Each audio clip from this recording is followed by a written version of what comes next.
All Tripura judo অ্যাসোসিয়েশনের পক্ষ থেকে জুডো খেলোয়াড়দের মধ্যে জার্সি প্রদান করা হয়। মঙ্গলবার পশ্চিম জেলার জেলা শাসকের কার্যালয়ের কনফারেন্স হলে জুডো খেলোয়াড়দের পোশাক বিতরণ করা হয়। উপস্থিত ছিলেন অল ত্রিপুরার জুডো অ্যাসোসিয়েশনের সভানেত্রী বিধায়িকা অন্তরা দেব সরকার, পশ্চিম ত্রিপুরা জেলা পরিষদের ভারপ্রাপ্ত সভাধিপতি বিশ্বজিৎ শীল সহ অন্যান্যরা।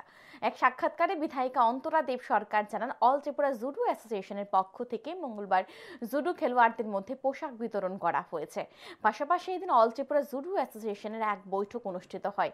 12 নভেম্বর সাব জুনিয়র জুডো খেলোয়াড়রা হায়দ্রাবাদে খেলতে যাবে, তাই এদিন প্রথমবারের মতো অল ত্রিপুরা জুডো অ্যাসোসিয়েশনের পক্ষ থেকে জুডো খেলোয়াড়দের মধ্যে পোশাক বিতরণ করা হয়েছে।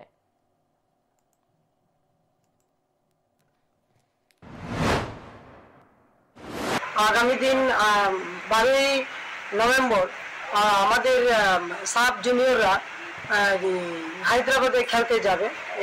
ওই জন্য আমরা একদম গেঞ্জিতে এই প্রথম আমাদের জুডো অ্যাসোসিয়েশনের নাম দিয়ে আমরা গেঞ্জি জুডো অ্যাসোসিয়েশন থেকে তৈরি করা হয়েছে।